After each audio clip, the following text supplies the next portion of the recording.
The Silent Scars of War, a deep dive into Catherine Cookson's The Man Who Cried.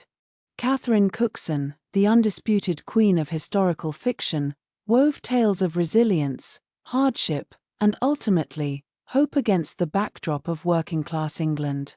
Among her vast body of works, The Man Who Cried, published in 1978, stands as a particularly poignant exploration of trauma, identity, and the enduring power of love in the face of devastating loss.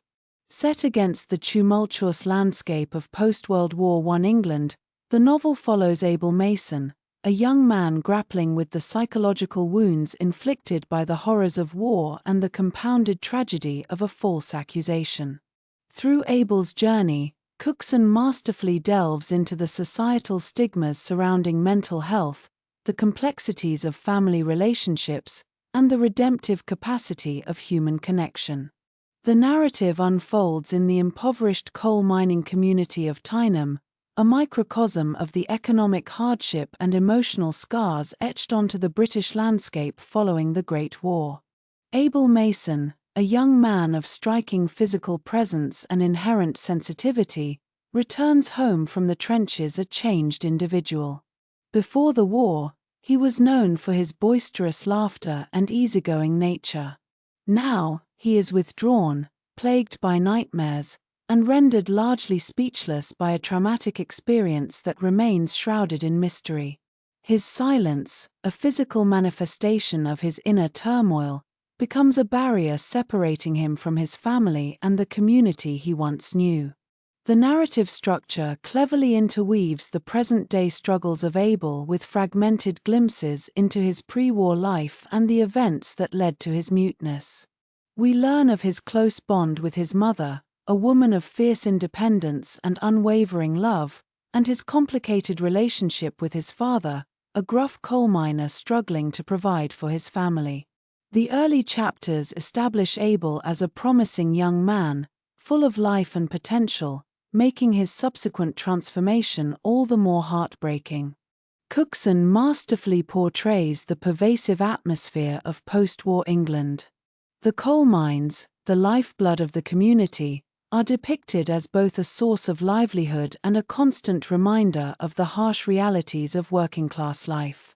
The war has left a deep scar on Tyneham, claiming the lives of many young men and irrevocably altering the lives of those who returned. The collective trauma of the community is palpable, adding another layer of complexity to Abel's individual struggles. The inciting incident that propels the narrative forward is the false accusation leveled against Abel for the arson of the local chapel. The community, already suspicious of his silence and altered demeanor, quickly turns against him. The accusation, fueled by prejudice and a lack of understanding of Abel's condition, further isolates him and intensifies his psychological distress. He is branded an outcast, a pariah in the very community he risked his life to defend. The trial that follows is a pivotal moment in the novel, highlighting the societal ignorance surrounding mental illness and the devastating consequences of prejudice. Abel, who cannot articulate his innocence, is found guilty based on circumstantial evidence and the prevailing biases of the community. He is sentenced to a term of imprisonment, further compounding his trauma and deepening his despair. During his imprisonment, Abel endures further hardship and abuse, but amidst the darkness, a glimmer of hope emerges. He encounters a compassionate prison doctor who recognizes the underlying psychological issues contributing to Abel's muteness. This doctor, a rare voice of reason and understanding in a society quick to judge, becomes a crucial figure in Abel's journey towards healing. He facilitates Abel's access to therapy, slowly uncovering the suppressed memories of the traumatic events that led to his muteness. Through these sessions, the true nature of Abel's war experience is gradually revealed. The reader learns that Abel witnessed a horrific act of brutality committed by his own commanding officer. The trauma of this event, coupled with the overall horrors of war, triggered a psychological breakdown that rendered him speechless.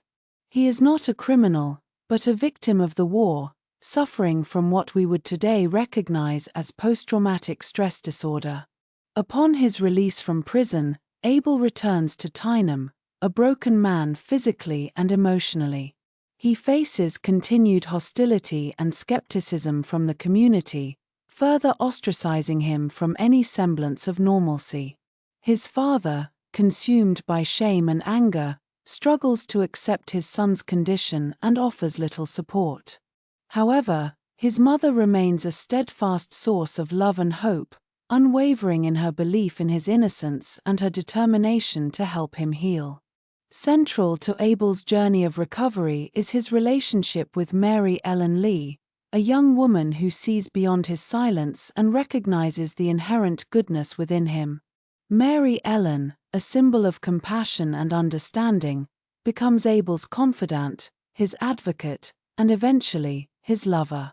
She patiently coaxes him out of his shell, helping him to confront his trauma and rediscover his voice. Their relationship is not without its challenges.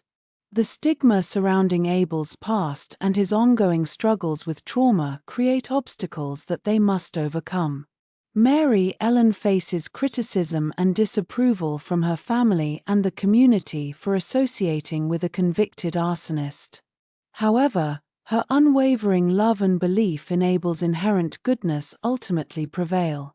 Through Mary Ellen's unwavering support and the gradual process of therapy, Abel begins to reclaim his voice, both literally and metaphorically. He learns to confront his past, to process his trauma, and to articulate his experiences. He gradually regains the ability to speak, initially in whispers, then in full sentences. As he finds his voice, he also finds the courage to confront his accusers and clear his name. The climax of the novel sees Abel finally confronting the man who framed him for the arson, revealing the truth about the events surrounding the chapel fire. He also publicly recounts his wartime experiences, exposing the brutality he witnessed and the psychological toll it took on him. In doing so, he not only clears his name but also challenges the prevailing societal attitudes towards mental health and the treatment of veterans. In the end, The Man Who Cried offers a message of hope and redemption. Abel's journey is a testament to the resilience of the human spirit and the transformative power of love and understanding. He overcomes his silence, confronts his past, and finds a measure of peace and happiness with Mary Ellen. The novel concludes with Abel and Mary Ellen looking towards the future, a future filled with hope, healing, and the promise of a new beginning. While set within a specific historical context, the themes explored in The Man Who Cried remain remarkably relevant today. The novel's exploration of trauma, mental health, and the societal stigmas surrounding these issues continues to resonate with contemporary audiences. Cookson's portrayal of prejudice, the importance of compassion, and the enduring power of love provides a timeless message of hope and resilience. The Man Who Cried is not just a historical romance, it is a powerful and moving exploration of the human condition. It is a story of loss and recovery, of prejudice and acceptance, and of the enduring power of love to heal even the deepest wounds. Through the character of Abel Mason, Cookson has created a compelling portrait of a man struggling to overcome the silent scars of war and injustice, ultimately finding redemption and reclaiming his life. The novel serves as a powerful reminder of the importance of understanding, compassion, and the unwavering belief in the potential for healing, even in the darkest of times.